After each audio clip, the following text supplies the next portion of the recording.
The Wolves of Willoughby Chase by Joan Aiken, Chapter 3. When Sylvia woke, it was broad daylight, and the train was running through a mountainous region, wooded here and there, but with few and scattered dwellings. Her companion was already awake and munching away on an enormous piece of cold sausage. Sylvia felt herself to be nearly dead of hunger. She remembered Aunt Jane's precept, "Never eat in front of strangers," but surely Aunt Jane had not intended her to go for a whole night and a day without taking some refreshment, and moreover the good soul could not have anticipated the dreadful perils that her niece was to encounter, perils which had left Sylvia so weak and faint that she felt she might never reach Willoughby Chase alive unless she could open her little packet and consume some of its contents. Perhaps, she thought, the shared adventure of the wolves framed some sort of an introduction to her fellow traveler.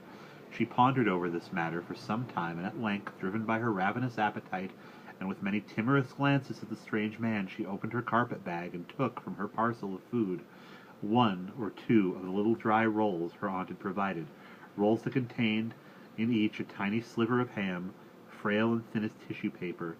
The remainder she put back for later in the day. After this frugal meal she felt greatly restored, and was not too discomposed when she saw that the man, having devoured his sausage down to the twisted end, was now smiling at her in a manner that was evidently intended to be the height of amiability. "There, now we both feel better," he remarked. "It was most kind of you, sir, to lend me your rug," Sylvia faltered. "Couldn't let you freeze to death, my dear, could I? Not after you'd shown such pluck and spirit over the wolves. Some little gels would have screamed and cried, I can tell you." "Will they come back?" inquired Sylvia, glancing anxiously out. The train was now running across a wild snowy plain, dazzlingly bright under the sun of a clear blue morning. "Not till this evening," he told her. "When we get to the wolves at dusk, you can depend on it. There'll be wolves there to meet us." No need to worry, though. Sylvia looked her down at this statement, and he exclaimed, "Pshaw! Wolves are cowardly brutes. They won't hurt you unless they outnumber you by more than 10 to 1. If you feel anxious about it, I'll get my gun, though I don't generally use it for small fry."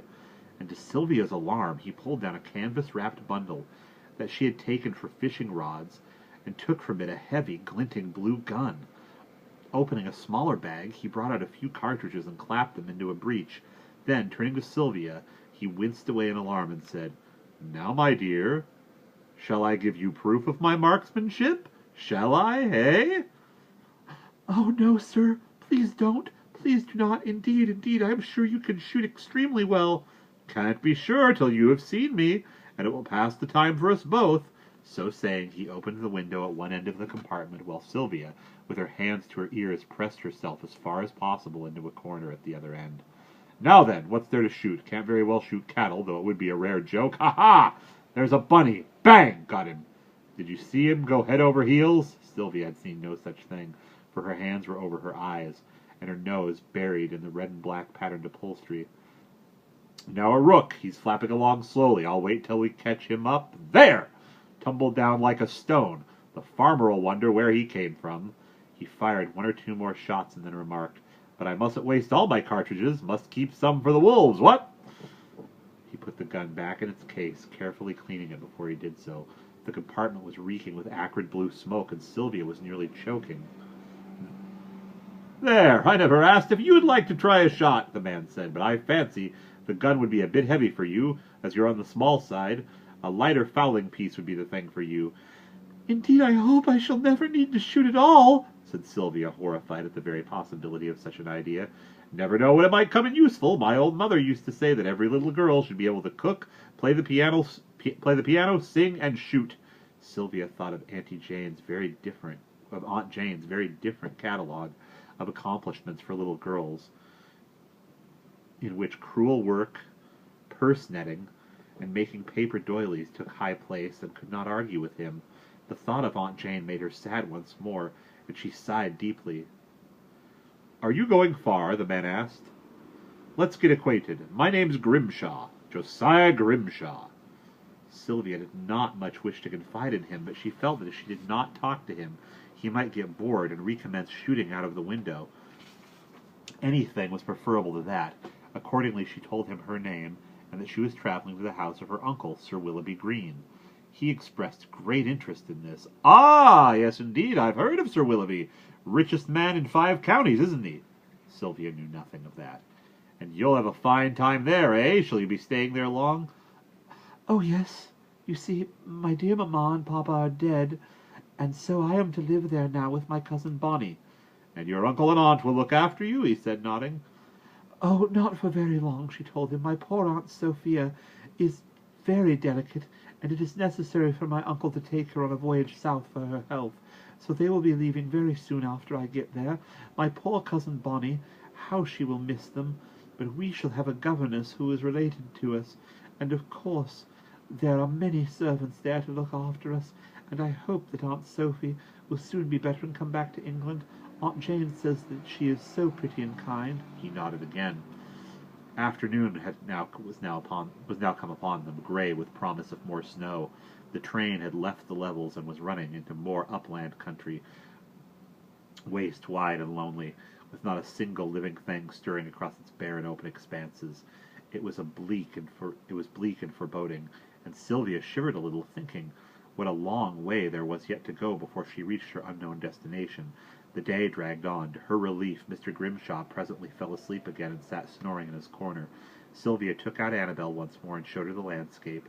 It seemed to her that the poor doll looked somewhat startled and dismayed at the dreary prospect, which was not surprising, since her painted eyes had never before surveyed anything wilder than Hyde Park on a sunny morning. "Never mind, Annabel," Sylvia said, comforting her.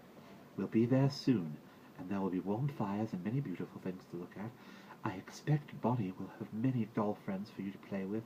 Oh dear, I only hope they won't laugh at you in front of they won't laugh at you and your funny little pelisse." She felt rather self-reproachful about Annabel's old clothes, but there really had not been a scrap of white curtain left by the time her own outfit had been completed. She consoled herself and the doll as best she could, and presently sang some quiet songs in an undertone, when it seemed fairly sure, judging by the loudness of Mr. Grimshaw's snores, that she would not wake him with her snoring.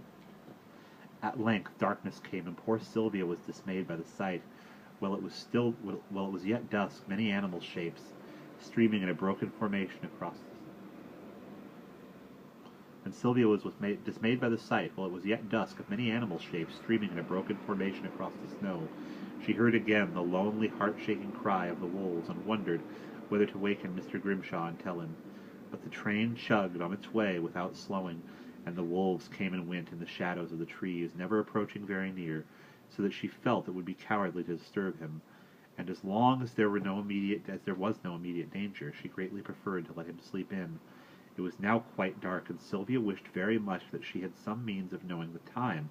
Mr. Grimshaw had a great gold watch in his waistcoat, but this was covered up, and she could not tell whether she was likely soon to reach her journey's end.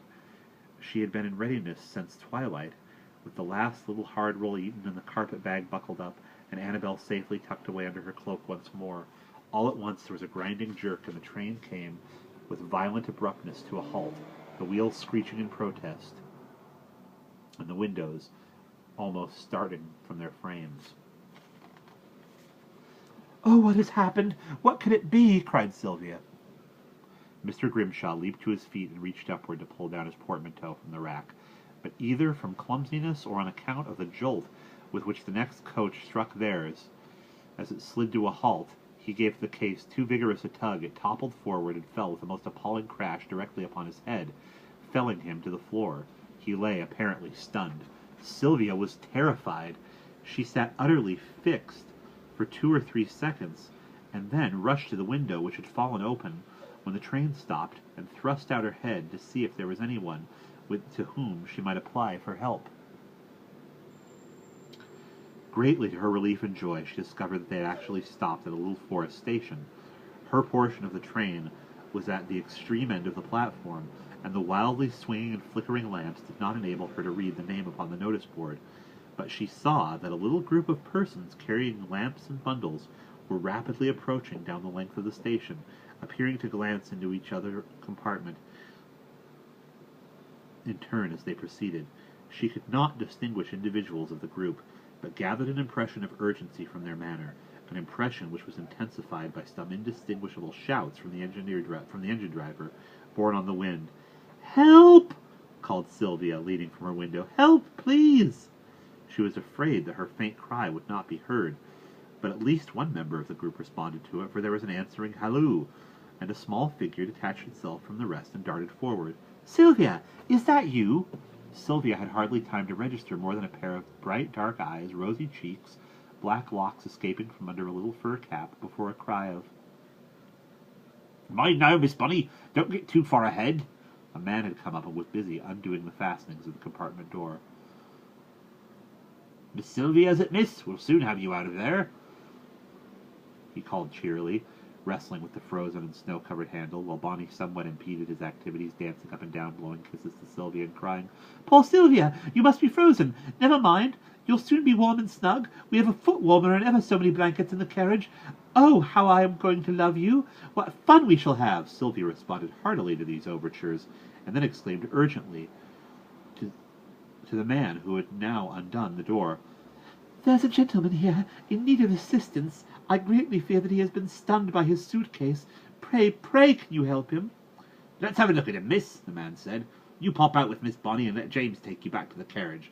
That will be safest for you," Bonnie exclaimed, all interest. "A man hurt? Oh, the poor fellow, we must help him, Solly. We'd better take him home." The other members of the group had come up by now, and there was clamor and discussion.